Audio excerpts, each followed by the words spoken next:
Selamat siang, Bu Grace dan teman-teman semua.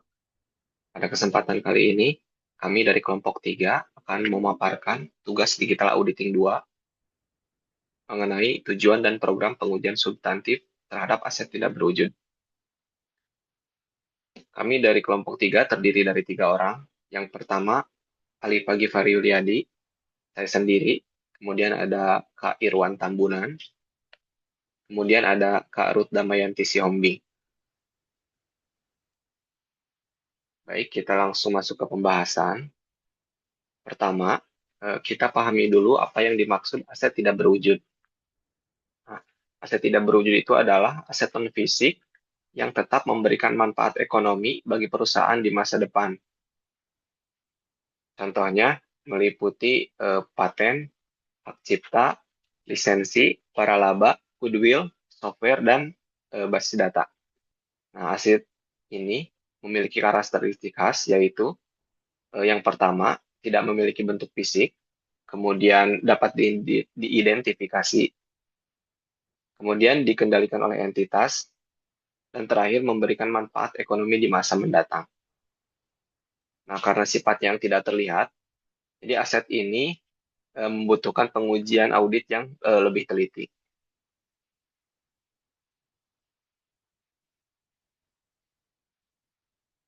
Nah, kemudian pengujian substantif terhadap aset tidak berwujud adalah serangkaian prosedur audit yang dilakukan oleh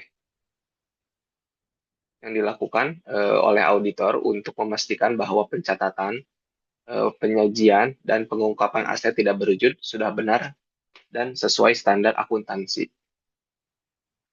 Nah, karena aset ini tidak tampak secara fisik, auditor harus fokus pada dokumen, hak hukum, perhitungan nilai, serta pengungkapannya.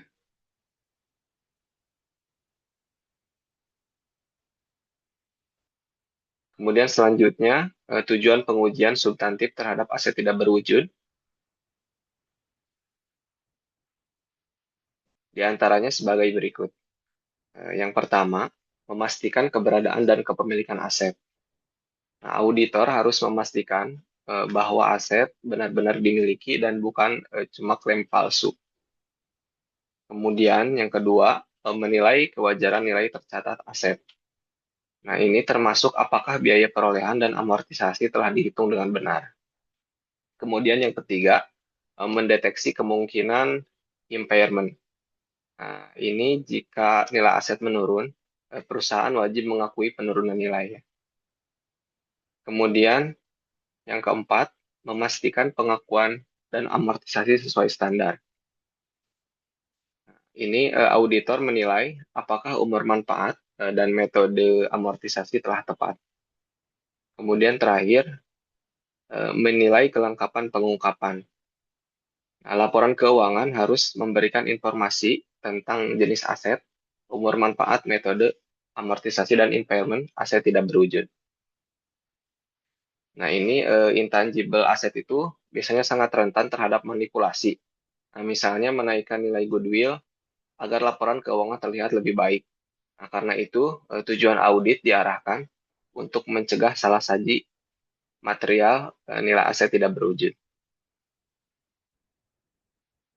Baik, saya Irwan Tambunan. Saya akan melanjutkan materi risiko audit atas aset tidak berwujud. Audit atas aset tidak berwujud memiliki beberapa risiko inheren yang cukup tinggi. Misalnya, hak hukum tidak valid atau telah kadaluarsa. Misalnya, lisensi software yang tidak diperpanjang tetapi masih dicatat sebagai aset. Umur manfaat yang tidak realistis yang menyebabkan amortisasi tidak sesuai dengan pola manfaat ekonomis. Tidak diakuinya impairment, padahal teknologi tidak usang atau software tidak lagi digunakan. Dokumentasi perolehan yang tidak memadai, terutama aset yang berasal dari pengembangan internal. Nilai buku yang tidak mencerminkan nilai ekonomis sebenarnya, misalnya goodwill yang terlalu besar namun tidak diuji secara memadai. Risiko-risiko ini membuat auditor harus bersikap skeptis, terutama karena aset tidak berwujud rentan dimanipulasi untuk mempercantik laporan keuangan seperti meningkatkan laba melalui amortisasi yang lebih kecil. Program pengujian substantif terhadap aset tidak berwujud. Yang pertama, peroleh daftar aset tidak berwujud. kedua verifikasi dokumen legal, 3 tinjau perhitungan amortisasi, 4 evaluasi penurunan nilai, 5 tinjau pengakuan awal, 6 uji pengungkapan. Yang pertama itu peroleh daftar aset tidak berwujud. Tujuannya untuk memastikan perusahaan memiliki daftar lengkap dan akurat mengenai seluruh aset tidak berwujud. Prosedurnya itu yang pertama, meminta daftar rinci aset tidak berwujud. Kedua, memeriksa apakah daftar tersebut terbaru dan sesuai dengan catatan akuntansi. Yang ketiga, melakukan rekonsiliasi dengan buku besar. Kemudian program yang kedua itu verifikasi dokumen legal. Tujuannya untuk memastikan aset tidak berwujud benar-benar dimiliki sah oleh perusahaan dan tidak terdapat sengketa hukum. Prosedurnya itu yang pertama meminta sertifikat, kontrak, lisensi atau dokumen hukum pendukung. Yang kedua memastikan masa berlaku, hak penggunaan dan pembatasannya. Yang ketiga mengkonfirmasi ke pihak ketiga bila diperlukan. Yang program ketiga itu tinjau perhitungan amortisasi. Tujuannya menilai apakah amortisasi dihitung dengan metode yang benar, bermanfaat sesuai dan dicatat secara legal. Prosedurnya, yang pertama mengecek kebijakan amortisasi perusahaan, yang kedua menguji ulang perhitungan amortisasi, yang ketiga memastikan bermanfaat aset sesuai standar, yang kelima menilai apakah ada aset tidak berwujud dengan manfaat umur tak terbatas yang seharusnya tidak diamortisasi. Oke, selanjutnya akan saya lanjutkan terkait materi program pengujian substantif terhadap aset tidak berwujud bagian 4, yaitu evaluasi penurunan nilai atau impairment.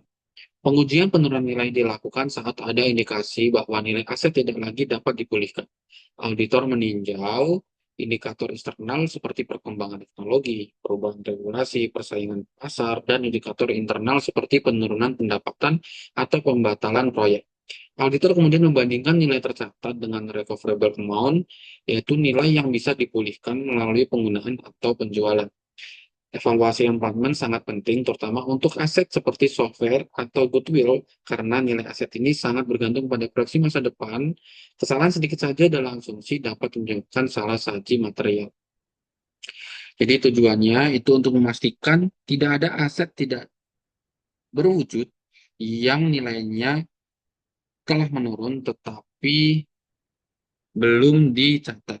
Dengan prosedur yang pertama meninjau indikator penurunan nilai misal kinerja, teknologi, pembatalan proyek, lalu menguji perhitungan recoverable amount, lalu membandingkan nilai tercatat dengan nilai wajar atau nilai pakai, lalu memeriksa dokumentasi perhitungan manajemen. Nah, selanjutnya yang kelima itu adalah tinjau pengakuan awal. Pengakuan awal menjadi penentu apakah aset dicatat dengan benar sejak pertama kali. Auditor memeriksa apakah biaya yang dicatat memenuhi kriteria pengakuan sebagai aset tidak berwujud. Dengan cara dapat diidentifikasi, memiliki manfaat ekonomi masa depan, dan biaya perolehannya dapat diukur andal. Misalnya biaya riset tidak boleh diakui sebagai aset, tetapi biaya pengembangan. Auditor menilai apakah klasifikasi awal ini sudah tepat karena kesalahan pengakuan dapat berdampak berantai ke amortisasi dan impairment. Sehingga tujuan tinjau pengakuan awal itu dapat disimpulkan untuk menilai apakah aset tidak berwujud dicatat dengan tepat sejak awal sesuai standar, harus dapat diidentifikasi, memberikan manfaat ekonomi dan biaya terukur. Dengan prosedur memeriksa biaya perolehan awal, mengecek apakah aset memenuhi kriteria pengakuan, dan terakhir memastikan aset dicatat pada nilai perolehan yang benar. Lalu ada uji pengungkapan. Auditor memastikan bahwa perusahaan memberikan pengungkapan yang lengkap, transparan, dan sesuai dengan BSAK. Pengungkapan harus mencangkup jenis aset, metode amortisasi, asumsi penting yang digunakan, informasi impairment, serta analisis perubahan nilai dari tahun sebelumnya. Transparansi pengungkapan sangat penting agar pemakai laporan keuangan, contohnya investor, kreditur, maupun regulator, dapat memahami nilai dan risiko yang melekat pada aset tidak berwujud. Sehingga tujuan uji pengungkapan itu untuk memastikan laporan keuangan mengungkapkan semua informasi penting tentang aset tidak berwujud sesuai standar dengan prosedur. Yang pertama, meninjau catatan atas laporan keuangan. Yang kedua, memastikan pengungkapan. Mencakup jenis aset tidak berwujud, umur manfaat, metode amortisasi, jumlah tercatat, informasi impairment dilanjutkan dengan membandingkan pengungkapan dengan ketentuan SAK. Pengujian substantif atas aset tidak berwujud membutuhkan ketelitian tinggi dan pemahaman mendalam mengenai hak hukum, estimasi manajemen, dan kondisi bisnis perusahaan. Karena aset ini semakin dominan dalam industri modern, auditor harus memastikan perlakuan akuntansinya mencerminkan yang ekonomis yang sebenarnya. Dengan memahami program audit yang telah dijelaskan, kita dapat melihat pentingnya peran auditor dalam menjaga kredibilitas laporan keuangan perusahaan yang memiliki aset tidak berwujud yang signifikan. Sekian presentasi dari kelompok kami. Mohon maaf apabila ada kekurangan. Terima kasih atas perhatiannya. Assalamualaikum warahmatullahi wabarakatuh.